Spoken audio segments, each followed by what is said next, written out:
Hello everyone, बच्चों हम chapter 10 देख रहे हैं इकोनॉमिक्स का, that is economic planning in India. और आज के इस लेक्चर में बच्चों हम समझने वाले हैं what are the functions and structure of नीति Aayog. So let's get started. बच्चों जैसे कि हमने पिछले लेक्चर में देखा, पोस्ट इंडिपेंडेंस इंडिया ने प्लानिंग कमीशन का एस्टेब्लिशमेंट किया और 5-5 साल के हम 5 ईयर प्लान्स बनाने लगे। अब ये जो हम प्लानिंग स्ट्रक्चर कर रहे थे बच्चों, it was in lines with the structure that was followed in USSR. Okay, तो उस पैटर्न को हम बस फॉलो कर रहे थे, लेकिन 6 डेकेड्स तक फॉलो करने के बाद हमें पता चला that now at this particular stage India के लिए ये 5 year plans were not working anymore because we are a federal economy, right? तो हमारे पास अलग अलग states है जो अलग अलग level of development में है। जैसे हम जानते हैं कुछ कुछ states ये बहुत अच्छे हैं, developed states है इंडिया में, लेकिन कोई कोई states में अभी भी बहुत सारा डेवलपमेंट बाकी है। हम कह सकते हैं दैट वो जो स्टेट्स है वो पिछड़े हुए हैं। लेकिन जब हम 5 ईयर प्लान्स बनाते हैं तो एज अ कंट्री हम बना रहे हैं, लेकिन ऐसे स्टेट्स का क्या जो अभी भी बैकवर्ड है। सो इसीलिए अभी हमारे ये ध्यान में आया दैट अगर हमें पूरे कंट्री का विकास करना है तो ये सारे जो स्टेट्स है जो अभी भी बैकवर्ड है इनका विकास भी जरूरी है। सो cooperative federalism was very very important, मतलब सारे स्टेट्स भी डेवलप हो पाए। अगर सारे स्टेट्स डेवलप होंगे तो अपने आप हमारी इकोनॉमी डेवलप हो जाएगी, है ना। तो एक वन साइज फिट्स ऑल इस तरह का प्लान अभी हम नहीं बना सकते। तो अभी हमने क्या किया, हमने नीति आयोग का एस्टेब्लिशमेंट किया सो दैट हर एक स्टेट का अलग डेवलपमेंट प्लान होगा पूरे बॉटम लेवल तक, मतलब हर एक विलेज का, उसके बाद हर डिस्ट्रिक्ट का, हर स्टेट का। इस तरह हम प्लान बनाएंगे ताकि पूरे कंट्री का हम विकास कर सके। So we had to ensure that जो भी अनडेवलप्ड एरियाज है उन्हें भी हम बराबर से फोकस करके डेवलप कर पाए। इसलिए we got rid of the planning commission और हमने नीति आयोग का एस्टेब्लिशमेंट किया। Late us C NITI Aayog, national institution for transforming India. Introduction. 12th 5-year plan ended on 31st March 2017, which was extended by 6 months for enabling ministries to complete their appraisals.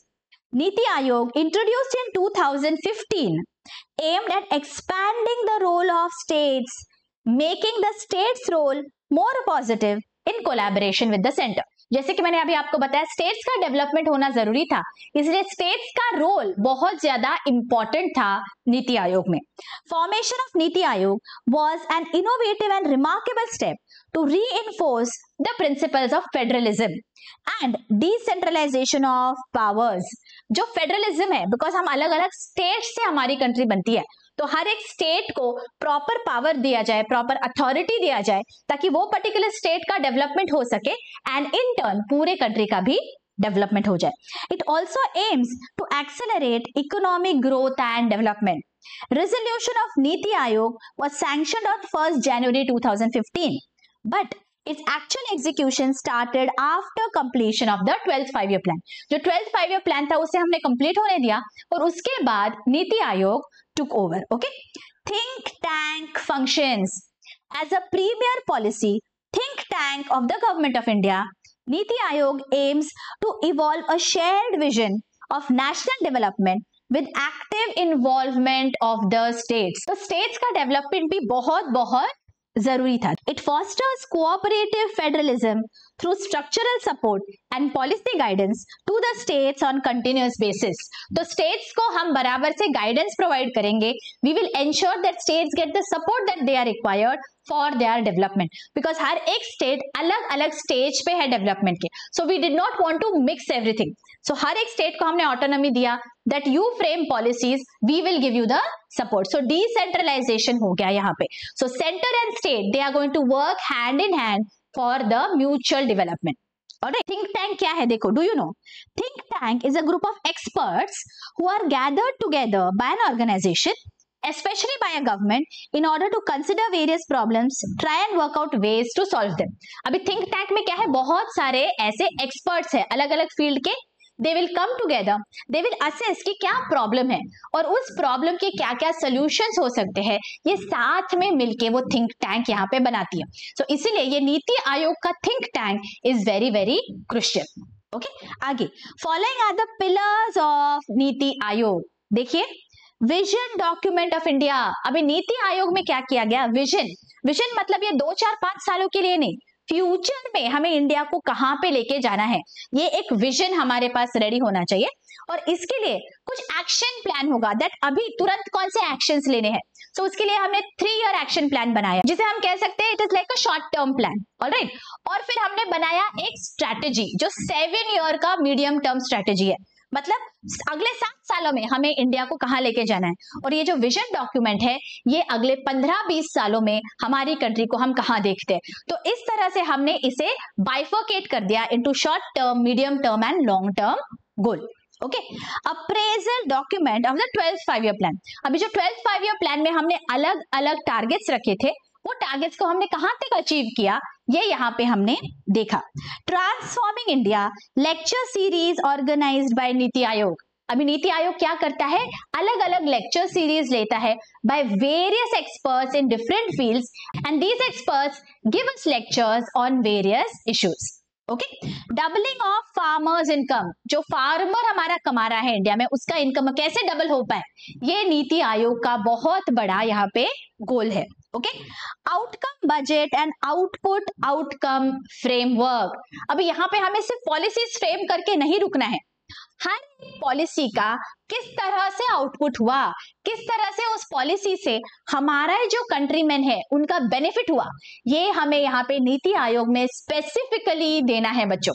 सो यहाँ पे क्या होता है, जैसे अगर जो भी अलग अलग स्कीम्स है गवर्नमेंट के, हर एक स्कीम का कुछ तो भी टारगेट होता है। सो वो टारगेट हमने कैसे अचीव किया, कितने करोड़ लोगों तक इस पर्टिकुलर स्कीम का बेनिफिट जा पाया, इस पर्टिकुलर स्कीम के वजह से उनको एग्जैक्टली क्या बेनिफिट हुआ है, मतलब क्या आउटपुट था, क्या आउटकम था अलग अलग स्कीम्स का, वो हमें यहाँ पे लिखना होता है बच्चों। सो यहाँ पे we will understand exactly, we will be able to assess that हम जो अलग अलग स्कीम्स फ्रेम करती है गवर्नमेंट, उनका एग्जैक्टली बेनिफिट हो रहा है क्या पब्लिक को, और अगर बेनिफिट हो रहा है तो वो एग्जैक्टली कितना हो रहा है, ये समझने के लिए इस बजट का हमने यहाँ पे फ्रेमवर्क किया। Okay, global entrepreneurship summit 2017। अभी ये जो ग्लोबल एंटरप्रेन्योरशिप है ये हर साल एनुअल होती है, ये समिट 2017 में वो इंडिया में हुई थी। ओके, और इसलिए तब नीति आयोग जस्ट डेवलप हुआ था एंड दैट इज व्हाई इस एंटरप्रेन्योरशिप समिट को भी उन्होंने अपना एक टारगेट रखा था। Okay, launching of programme to transform identified aspirational districts. अब ये एस्पिरेशनल डिस्ट्रिक्ट्स क्या है बच्चों, ऐसे चुनिंदा डिस्ट्रिक्ट्स जो बहुत ही ज्यादा बैकवर्ड है, ऐसे डिस्ट्रिक्ट्स को अलग अलग स्टेट से उन्हें हमने चूज किया एंड वी एंश्योर्ड दैट वो जो डिस्ट्रिक्ट्स है उन पे हम ज्यादा फोकस करेंगे सो दैट वो जो पिछड़े हुए डिस्ट्रिक्ट्स है उन्हें भी बहुत डेवलपमेंट हम करवा सके। ओके, ऐसा नहीं हो दैट बहुत कुछ डिस्ट्रिक्ट्स बहुत ज्यादा डेवलप हो जाए और कोई डिस्ट्रिक्ट्स बहुत ही ज्यादा अंडर डेवलप्ड रहे। ऐसे नहीं होने के लिए ये एस्पिरेशनल डिस्ट्रिक्ट्स का प्रोग्राम लॉन्च किया गया बच्चों। Okay, now let us look at the structure of NITI Aayog. The resolution dated 1st January 2015 and its subsequent amendment dated 16 February provides for the structure of NITI Aayog. Structure simple है बच्चों, that NITI Aayog में exactly कौन कौन लोग रहेंगे, कैसे कैसे वो स्टेट से आएंगे, सेंटर से आएंगे, एक्सपर्ट्स होंगे, वो यहाँ पे हम देखेंगे बच्चों। देखिए, governing council comprising of chief ministers of all states and governors of union territories, मतलब सारे स्टेट्स का यहाँ पे इन्वॉल्वमेंट है। देखो बच्चों, next regional council, these would be formed to address specific issues and contingencies impacting more than one state or region, मतलब regional council भी यहाँ पे उतनी ही इंपॉर्टेंट है। ठीक है, special invitees, these would include experts, specialists and practitioners with relevant knowledge who would be nominated by the prime minister। जो अलग अलग सेक्टर्स के अलग अलग एक्सपर्ट्स है उन्हें प्राइम मिनिस्टर नॉमिनेट करेंगे, बिकॉज उनका जो नॉलेज है, उनका जो एक्सपर्टीज है वो हमें यहाँ पे यूज करना है for formulation of different policies. Okay, organisational framework, chairperson कौन है नीति आयोग का, prime minister of India, vice chairperson to be appointed by the prime minister. Okay, prime minister यहाँ पे अपॉइंट करेंगे, फुल टाइम मेंबर्स 5 होंगे और 2 पार्ट टाइम मेंबर्स होंगे। ex officio members, मतलब because of their office they become the members. Maximum 4 members of the Union Council of Ministers to be nominated by the Prime Minister. Again यहाँ पे Prime Minister nominate करेंगे maximum 4 members. Okay. Chief Executive Officer to be appointed by the Prime Minister for a fixed tenure in the rank of secretary to the government of India. तो ये CEO का nomination इस तरह से होगा and secretariat as deemed necessary. तो ये structure है बच्चों, यहाँ पे किस तरह के लोग together will form the Niti आयोग, ये यहाँ पे हमें दिया गया है।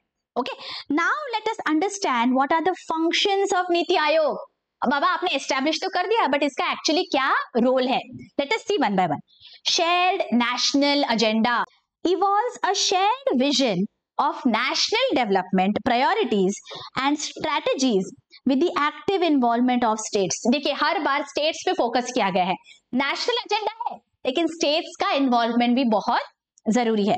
This will provide a framework of national agenda for the prime minister and chief ministers to implement. तो जो नेशनल एजेंडा है कि हमारा नेशन कैसे प्रोग्रेस कर सकता है, इसका जो फ्रेमवर्क है उसके साथ साथ हमारे जो स्टेट्स है वो इंडिविजुअली कैसे डेवलप होंगे, ये साथ में हम देखने वाले हैं। Together there is going to be a development. So national agenda उस तरह से होगा। ओके, आगे states best friend at the centre, support states in addressing their own challenges, building on strengths and comparative advantages. हर एक state के अलग अलग चैलेंजेस है बच्चों, लेकिन वैसे ही हर एक स्टेट को कुछ ना कुछ एडवांटेज मिलता है। सो वो एडवांटेज पे हम किस तरह से बैंक कर सके और वो चैलेंजेस को हम किस तरह से फेस कर सके, कैसे उनके लिए हम कुछ ना कुछ रेजोल्यूशन निकाल सके, वो देखा जाएगा for each and every state. तो centre is the best friend of the state. Okay, this will be through various means such as coordinating with the ministries, championing their ideas at the center, providing consultancy support and building capacity। तो जो भी support चाहिए किसी भी तरह का, चाहे वो कंसल्टेंसी का सपोर्ट हो, चाहे कोऑर्डिनेशन का हो, जो भी होगा वो सपोर्ट सेंटर से मिलेगा। Centre is going to be the best friend of the state.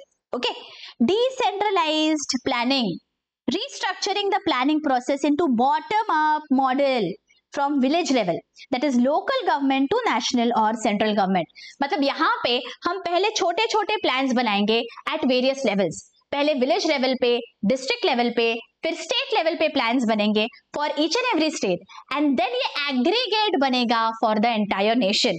सो इस तरह हमने बॉटम अप अप्रोच यहाँ पे लिया है बच्चों।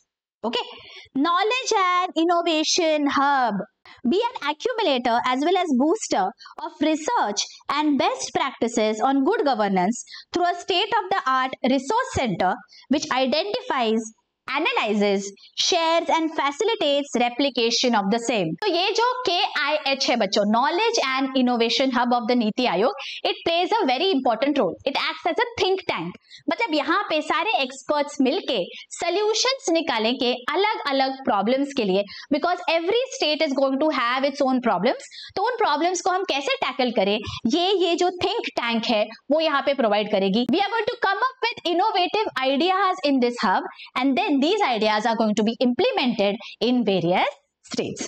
Okay, monitoring and evaluation, monitor the implementation of policies and programs and evaluate their impact through rigorous tracking of performance metrics and comprehensive program evaluations।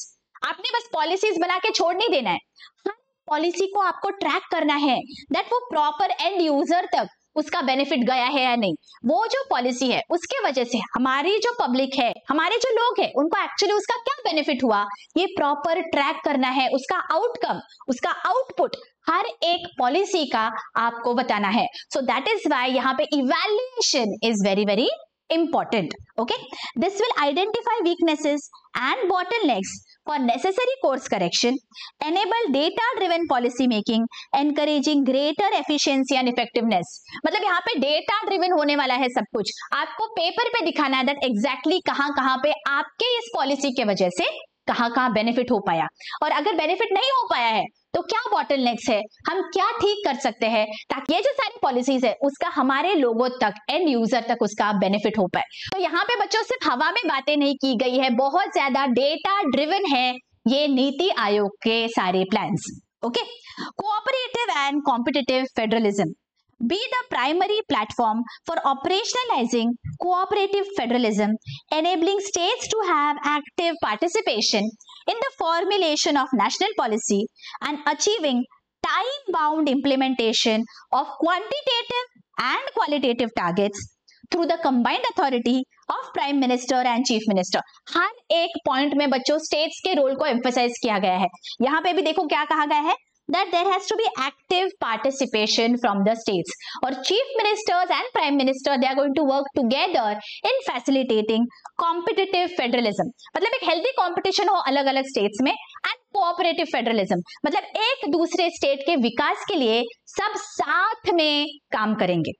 Okay, other functions, inter consultancy, conflict resolution, technological upgradation. Okay, so नई नई technology को हम अपनाएंगे बच्चों, कोई भी अगर conflict है अलग अलग स्टेट्स में उनका हम रेजोल्यूशन निकालेंगे। So these are the primary functions of the Niti Aayog. यहाँ पे देखेंगे बच्चों आप हर एक फंक्शन में बहुत ज्यादा इंपॉर्टेंस दिया गया है स्टेट्स को। सो cooperative federalism, competitive federalism is very very important part of the Niti आयोग। ओके, नेक्स्ट यहाँ पे बच्चों यहाँ दिया गया है comparison between planning commission and NITI Aayog. तो ये कंपैरिजन मेरे ख्याल से आप पढ़ सकते हैं, it is very very straight forward. Okay, I hope यहाँ पे बच्चों आपको नीति आयोग क्यों एस्टैब्लिश हुआ, क्या क्या फंक्शन है, क्या स्ट्रक्चर है, ये बहुत ही अच्छी से समझ गया है।